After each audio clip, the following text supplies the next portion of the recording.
যদি কেউ বলে কই আমার তো কোনো রোগ নেই, তবে সেটা তার বোঝার ভুল। কেননা রোগ দুই প্রকারের, শারীরিক রোগ আর মানসিক রোগ।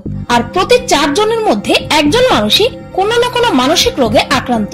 অনেকেই এই কথাটি শুনে অবাক হবেন, ঠিক যেমনটা প্রথমবার শোনার পর আমিও অবাক হয়েছিলাম। কেননা মানসিক রোগ বলতে আমরা বুঝি পাগলামি ও উন্মাদনা, কিন্তু জেনে রাখুন অতিরিক্ত দুশ্চিন্তাও এক প্রকারের মানসিক রোগ। বেশিরভাগ ক্ষেত্রে আমরা আমাদের শারীরিক সমস্যাকে প্রাধান্য দিলেও মানসিক সমস্যাকে পাত্তাই দিই না।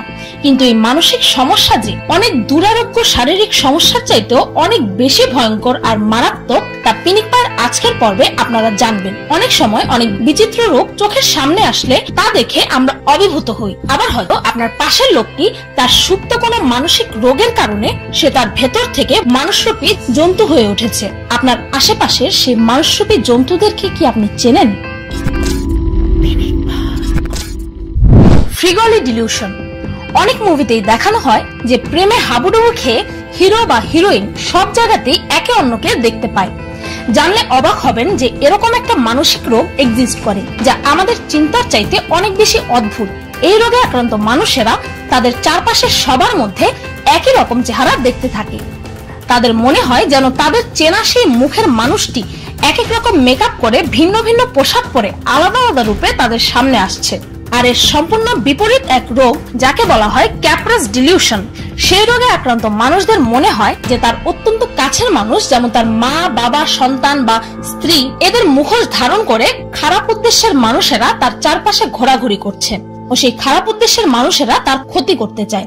এই রোগের কারণে রোগীর সেন্স অফ রিয়েলিটিতে ব্যাপক আঘাত হানে, যার ফলে সে বাস্তবতাকে মেনে নিতে চায় না। Walking corps syndrome. এই রোগে আক্রান্ত মানুষেরা মনে করে যে তারা অলরেডি মৃত, আর এই ব্যাপারে তারা দৃঢ় বিশ্বাস পোষণ করে যে তারা এই পৃথিবীতে আর এক্সিস্টই করে না। মূলত এই রোগে আক্রান্ত মানুষেরা ভাবে যে তারা আর জীবিত নেই আর তাদের শরীরে পচন ধরে গেছে। এই অদ্ভুত রোগে আক্রান্ত এক স্কটিশ লোককে তার মা রিফ্রেশমেন্টের জন্য সাউথ আফ্রিকা বেড়াতে নিয়ে যায়, কিন্তু সে সময় সেই লোকটি ভাবে যে তার মাও তার সাথে মারা গেছে আর সে তার মায়ের আত্মার সাথে নরকে এসেছে। অ্যাপোটাইমনেফেলিয়া। আমাদের লিস্টে থাকা মারাত্মক এই রোগগুলোর মধ্যে এই রোগটি আপনাদের গায়ে শিহরণ জাগাবে নিশ্চিত। এই বিচিত্র রোগে আক্রান্ত মানুষেরা নিজের শরীরের কোনো এক অংশকে, বিশেষ করে নিজের কোনো এক হাত বা পাকে নিজের বলে মনে করে না। এই রোগে আক্রান্ত রোগীরা তাদের সেই অনাকাঙ্ক্ষিত হাত বা পাকে বেশিরভাগ সময় নিজেরাই কেটে বাদ দিয়ে দেয়। এমনকি এই ভয়ঙ্কর কাজ করার পর তারা এতটুকুও পস্তায় না, বরং ডাক্তারদের মতে সেই পেশেন্টরা নিজেদের হাত বা পা কেটে বাদ দিয়ে নিশ্চিন্ত ও রিল্যাক্স ফিল করে। আর এইভাবে তার সেই পাকে কাটা অত্যন্ত জরুরি ছিল। Multiple personality disorder. এটি একটি অত্যন্ত মারাত্মক মানসিক রোগ। যারা অপরিচিত মুভিটি দেখেছেন তারা হয়তো এই ভয়ঙ্কর রোগের ব্যাপারে ধারণা রাখেন। এই রোগে আক্রান্ত মানুষেরা এক এক সময় এক এক ব্যক্তিত্বের মানুষে রূপান্তরিত হয়, যা পরে তাদের স্মরণেই থাকে না। উদাহরণস্বরূপ ধরুন, এই রোগে আক্রান্ত মানুষ হঠাৎই একজন খুনির ব্যক্তিত্ব ধারণ করে কাউকে খুন করলো, কিন্তু কিছুক্ষণ পরে যখন সে অন্য ব্যক্তিত্ব ধারণ করবে তখন তার সেই খুনের কথা মনেই থাকবে না। সে সম্পূর্ণই অন্য এক মানুষের মতো আচরণ করতে শুরু করবে।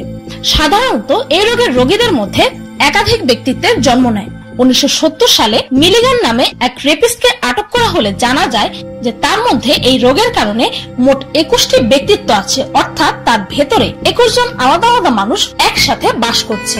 ছোটবেলায় মারাত্মক ইমোশনাল ট্রমার কারণে এই রোগে মানুষ আক্রান্ত হয়। Alice in Wonderland. আপনারা যারা ছোটবেলায় অ্যালিস ইন ওয়ান্ডারল্যান্ডের রূপকথার গল্পটি শুনেছেন তাদের পক্ষে এই রোগটি সম্পর্কে বুঝতে সুবিধা হবে। সেই গল্পটিতে একটি মেয়ে তার রূপকথার জগতে চলে যায়, যেখানে সে ক্রমশই তার আকার বদলাতে থাকে। আর এই রোগে আক্রান্ত মানুষেরা নিজের চারপাশের ব্যক্তি ও বস্তুর আকার ক্রমশই বাড়তে ও কমতে দেখে। ধরুন, হঠাৎই সেই রোগে আক্রান্ত রোগী দেখবে যে তার বাম হাতটা অনেক অনেক বেশি লম্বা হয়ে গেছে। আবার দেখবে যে রাস্তায় যে ট্রাকটা চলছে সেটা একটি বিড়ালের সাইজের। এই রোগে আক্রান্ত মানুষেরা সর্বক্ষণই এক ধরনের ভিজুয়াল ডিসেপশন অর্থাৎ ধোঁকার মধ্যে থাকে।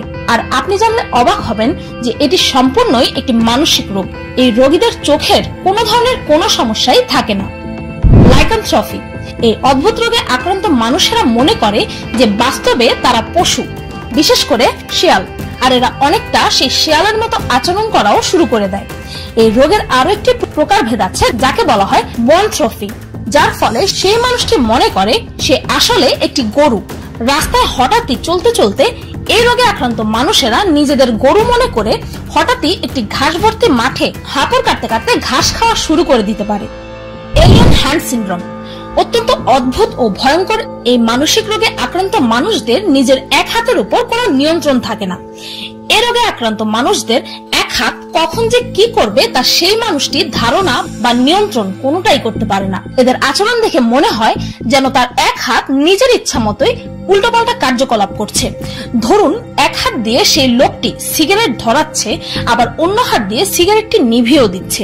আবার ধরুন এক হাত দিয়ে সেই লোকটি কফি খাবে বলে কফির কাপ উঠিয়েছে, আবার অন্য হাত দিয়ে সেই কফির কাপটি ছুঁড়ে ফেলে দিয়েছে। সাধারণত নিয়ন্ত্রণহীন সেই হাতটি রোগীকে বিভিন্নভাবে মারাত্মক আঘাত দিতে চায়। আর এমন সময় দেখা যায় এক অদ্ভুত দৃশ্য।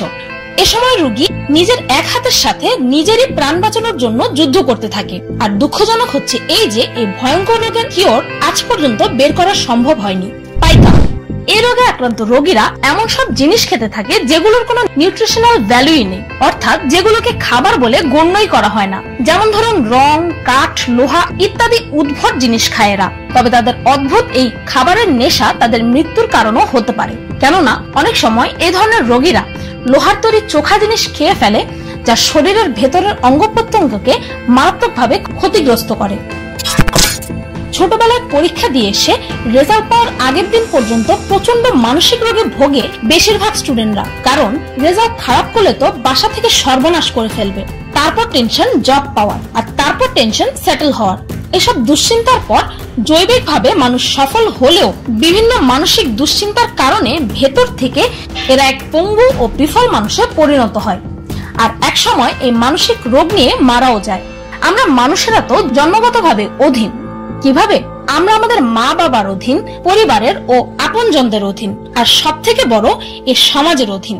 সেজন্যই আমাদের যে কোনো কার্যকলাপ বা সিদ্ধান্ত নেয়ার পূর্বে আমরা এই সমাজের কথা আগে চিন্তা করি। কিন্তু অন্তত মানসিকভাবে তো আমরা স্বাধীন, তাই না? প্রতিটি মানুষ তার নিজস্ব চিন্তা ভাবনার জন্য দায়ী। আমাদের চিন্তা ভাবনায় বাহ্যিক ব্যাপারের প্রভাব থাকলেও আমরা চাইলে সুস্থ বা খারাপ চিন্তা ভাবনা করার জন্য নিজেদের ব্রেনকে উদ্বুদ্ধ করতে পারি। তাই যদি আমরা সুস্থ ও সুন্দর চিন্তা ভাবনার দিকে অগ্রসর হতে পারি, তাহলে সবচেয়ে বড় লাভ হবে আমাদের। একটি সুস্থ ও সুন্দর মন একজন প্রকৃত মানুষের প্রথম ও প্রধান পরিচয়। ভিডিওটি ভালো লাগলে একটি লাইক দিতে ভুলবেন না, আর অত্যন্ত ভয়ঙ্কর এই মানসিক রোগগুলোর ব্যাপারে আপনার ধারণা কমেন্টে জানাতে ভুলবেন না। আর আমার চ্যানেলটিকে সাবস্ক্রাইব করুন প্রতিদিন আর অদ্ভুত ও মজার সব ভিডিও দেখতে।